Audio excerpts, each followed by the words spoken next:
Það sem sagt Gibson Les Paul, Goldtop. Jú, hann hvað getur þér? Standard. Standard, já. Og keyptur hjá Paul Bemberg. Hann keyptur hjá Paul Bemberg á Veitastíg. Það var þannig að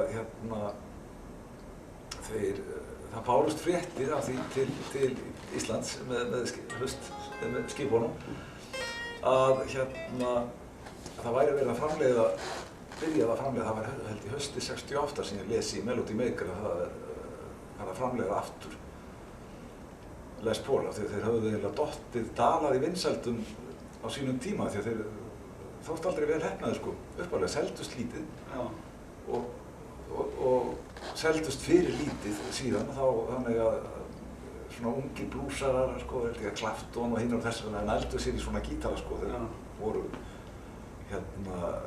pössuðu vel við svona overdrive soundið sem var farið að ríða sér til hús, þannig að það komin aftur eftirspurn eftir þessum gítarum 68 og þá setja þeir gömlu vélarnar, gamla fræsarann í gang sem að bjóða þetta til og þetta var reyndar afgangstimbur frá 62 þegar þeir höfðu hætt að framleiða. Já, þannig að þeir áttu raunverulega eftir á lager. Þeir áttu búka á lager, þannig að þetta er sem væntanlega að segja með fróðunum einn af þeim. En síðan gerist nú ekkert hérna heima, held ég fyrir en vorið 69, þá koma hvorki meira en í vinna heldur en 3 Les Paul, svona.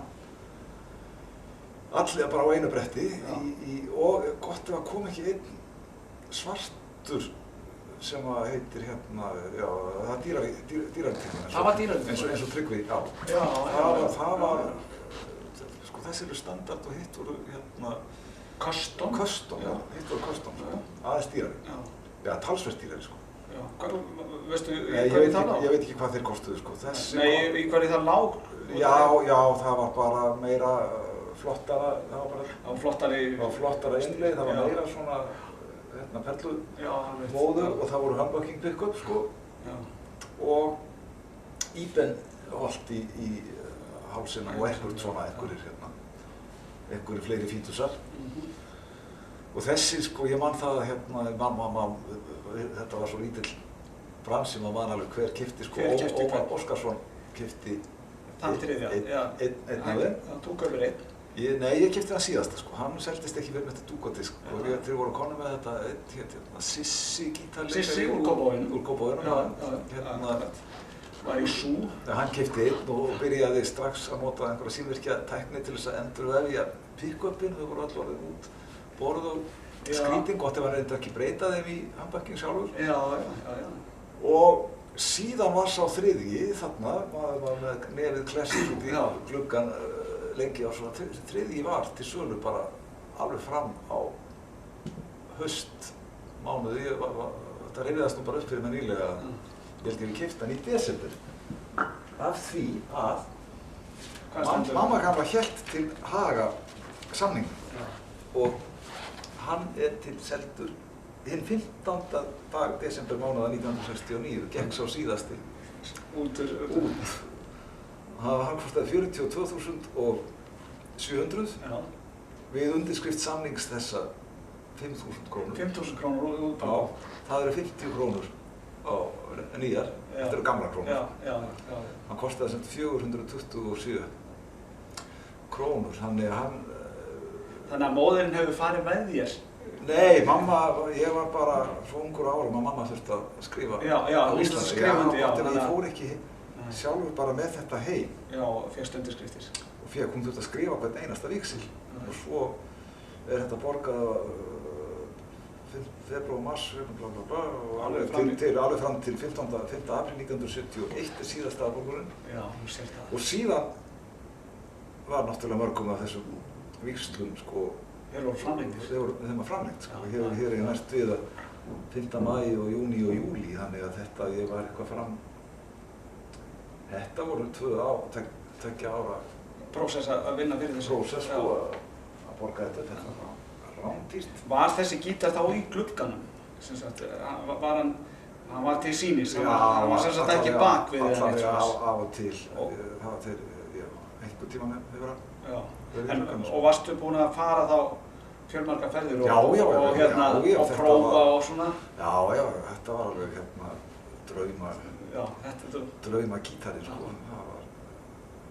En hvað, þú ert bara 15 ára? Nei, ég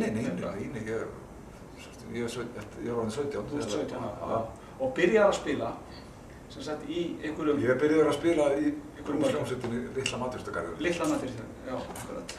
með Halla Þorsteins, Með Halla, bassaleikara, já. og Og þeir eru byrjað að spila á alvöru stöðum Nei, og við vorum fáið greitt fyrir að... Við vorum búin að spila eitthvað í Tónabæ Já. og Las Vegas. Já, Við vorum hálfgerð svona húsband þar. hljómsveit þar, sko. Og búin að spila held ég eitthvað smá skítatjobb, engin. Það var ekki mikið fé fyrir sig? Nei, það var ekki mikið. Nei.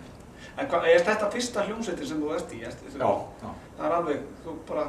En hvað hérna... Ég hafði bara spilað sko í MH bara á einhverjum svona tónlistarkvöldum og Já.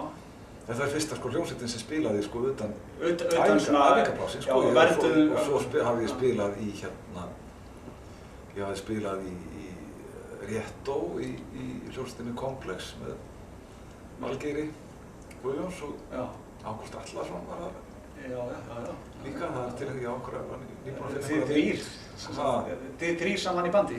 Já, og fleiri, já. og það var Eiríkur Þorsteinsson, trommarinn, það var knattspyrnukappi síðan og einhver svona róteringar, en það komst aldrei út úr skóla svona... Við spilaðum í einni fermingarveislu. Já.